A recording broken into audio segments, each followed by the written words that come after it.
And Sakshi, for those who don't know you, can you please introduce yourself? Correct. So I'm Sakshi Sureka and I'm 26. I'm actually based in India right now. I'm born and brought up in India as well, from Kolkata, India. And I've always been a person who really goes with the flow. Like, I'll just give you a very quick summary of my entire life. Like, this the time I was in high school, I chose a science major just because my mom thought that in India, it's a stereotype that whoever takes up science subjects, they're considered to be smarter people. Right? So I went with it, even though I had this very clear in my mind. I don't want to be a doctor. I don't want to be an engineer. So what's the point of it? Later I thought, but yeah, just to be the smarter person in room, I took up science. I also flunked chemistry once, which was I think my lowest moment, and which made me realize that it's definitely not for me. Moving forward, high school, I got interested in economics and mathematics and took up an economics honors degree, which again was very heavy on numbers and all of the stats and the maths. And again, I thought that, oh, this is too much numbers for me. I probably cannot do this. I'm like too creative for just numbers and data.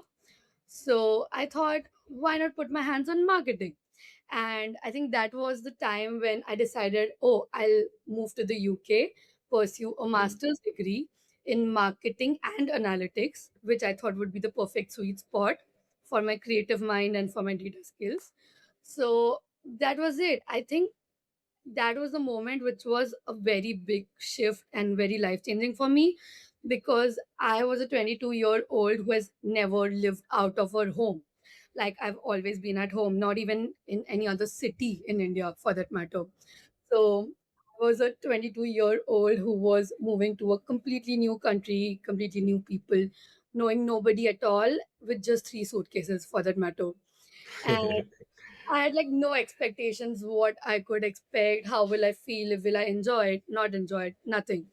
So I think that moment was when I thought that this is pretty life changing for me, and this is probably my most courageous moment in my life at that point.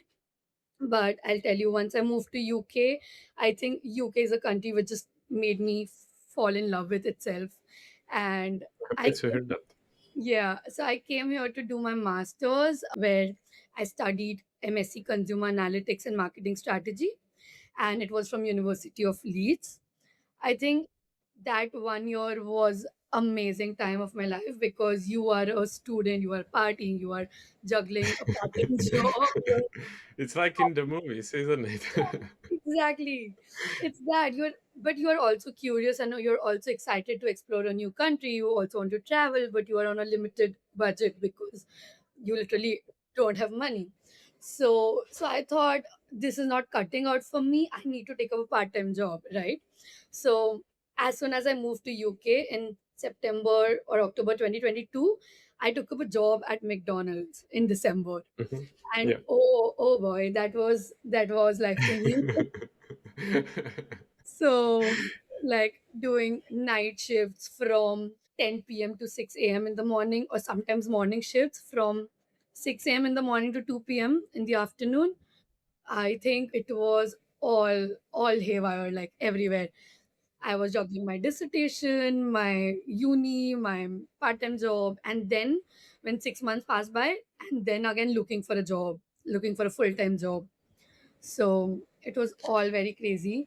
Just before we move forward, I was about to ask you that when you moved to the UK to study, why actually did you pick UK? Why maybe not some other country? Because obviously it's across the whole world and UK far away, obviously coming from India. So why this country in particular?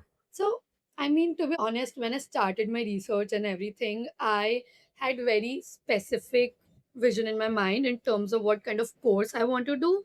So, that was a very big factor. The second factor was eliminating where I didn't want to go, which was US. I don't like US that much, and I feel I won't find any kind of stability there in terms of my daily life and career as an expat or as an international student. So US was a very big no-no for me. Then I had few options considering Germany and Netherlands for that matter in Europe. But I feel because of the language issues. I Mhm. was facing a lot of difficulties out there. It was not easy being an Indian and learning a third kind of language. You Yeah. had to be certainly proficient in that. So that was becoming a hurdle for me. And luckily, when I started applying in UK, I started finding a lot of colleges or unis which offered the kind of courses which I want. So then I started shortlisting from there. Plus, I've always heard that UK per se has always had a decent balance in terms of work life. It is Yeah. not as fast and not as crowded as US for that matter, but it is not slow as well. So that's what attracted me, and definitely it's a good quality of life. I'm glad to hear that. And then, Yeah. what were your feelings like? Were you excited, scared, or something in between? So I think being the first person in my family itself moving to abroad for their studies or stuff, because it was a big thing. Like, to be very honest, I come from a very higher middle class family, and it's not very common that people go for their master's degree abroad. It is expensive. So I think I was scared that what if I fail? Like, my parents have taken £25,000 loan, an Yeah, education yeah, loan, to send me to the UK for my studies. So it was a big pressure on me as well, that what if I'm not able to get the ROI, being an international student, you always think in the way that if you're moving abroad, if you're leaving the comfort of your hometown, there must be certain kind of ROI which you should get if you're investing so much money, right? And it's not just the experience, but also in terms of monetarily, you should get something out of it. So I think first, that was a bit of mixed feeling of being scared and a bit of pressured that way, that whether I would be able to do something out there if I'm not wasting my parents' money, stuff like that.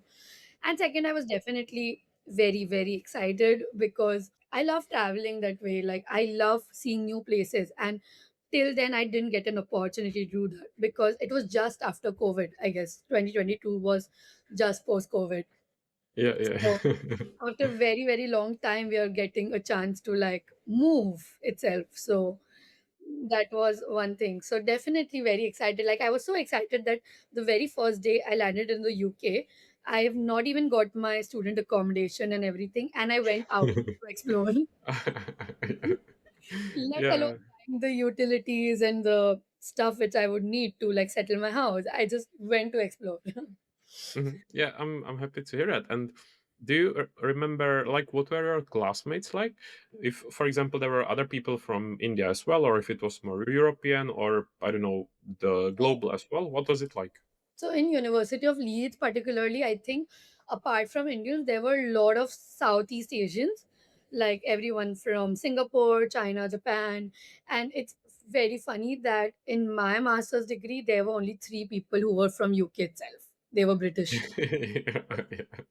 It's like the minority there. Yeah.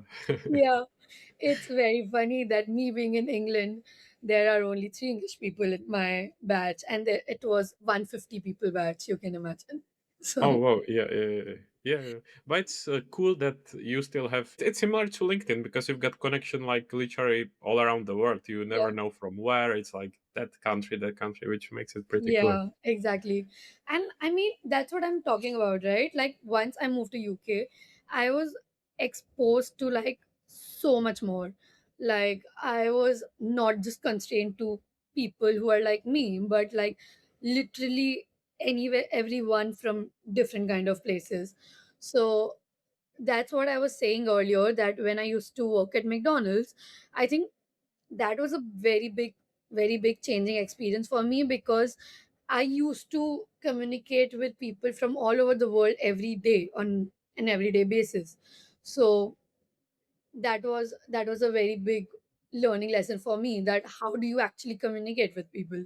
So Sakshi, and before you also mentioned that once you finished your studies, you worked obviously in McDonald's.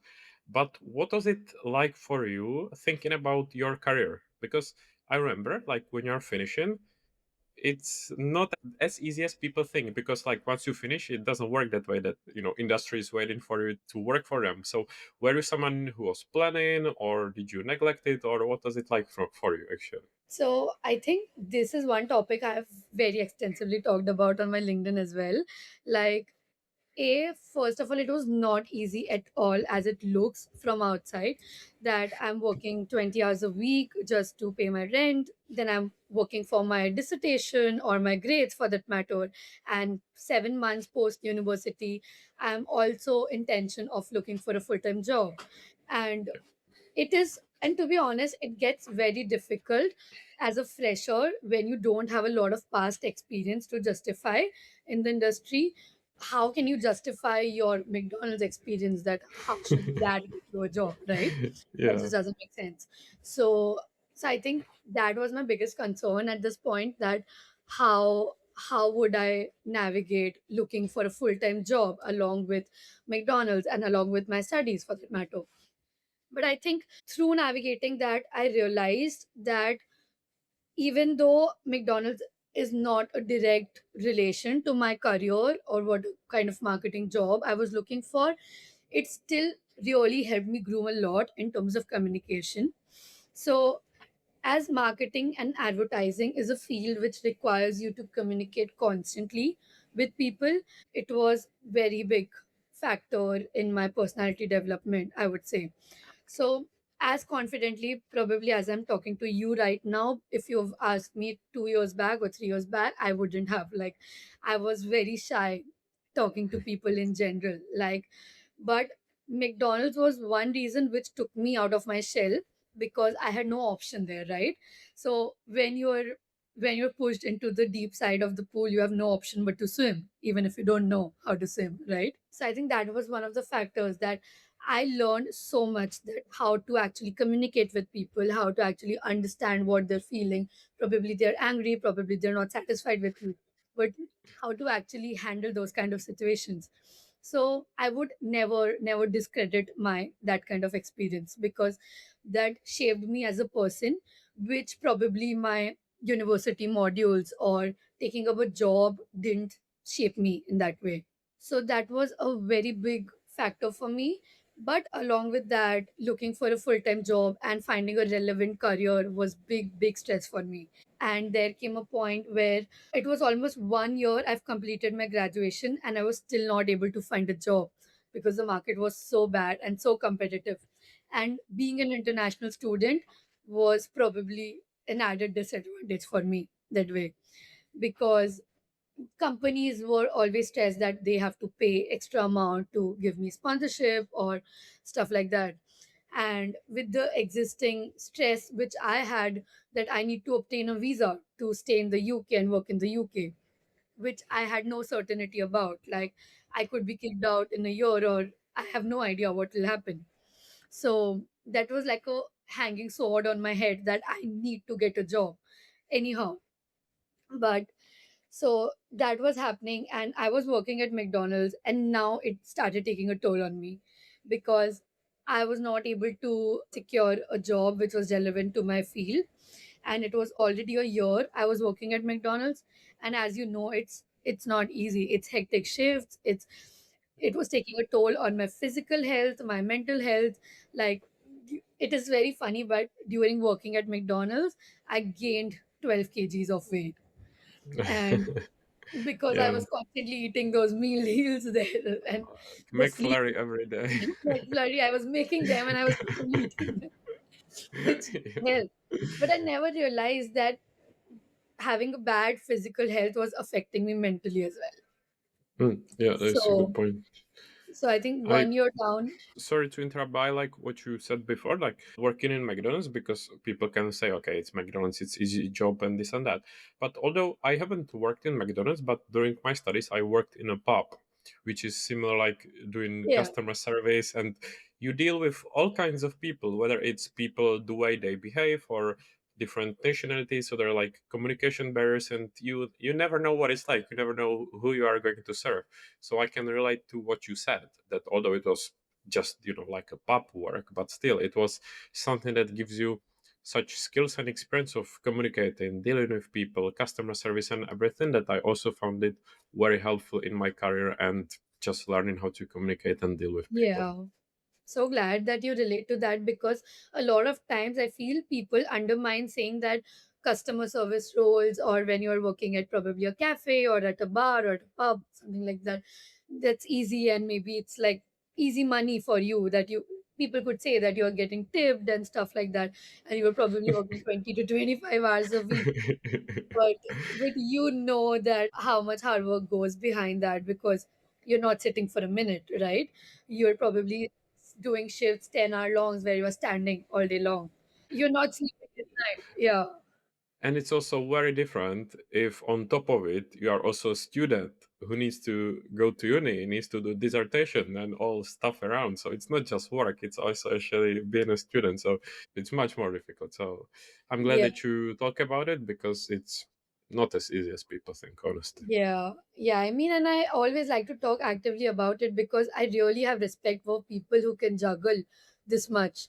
Because being in those shoes, I would never say that it's easy to do that, right? Hmm. I So, agree. whenever young people text me, or who are shifting newly to the United Kingdom or stuff like that, or anywhere in the globe for that matter, I would always advise them that you do take up those challenges, but also prioritize, like keep a check on yourself and see where your mental and physical health is going along with that. Because definitely paying for your rent and money is important, but it's not greater than yourself, for that matter. Because to be honest, there came a point in my journey when I was like so done with working a part-time job and looking for a full-time job, that I was like that I'll leave everything and move back to India. Like I cannot do Hmm. this anymore. Probably that time I thought that it's one of my lowest moments, but now when I see back, I would definitely say that that was a good decision which I took.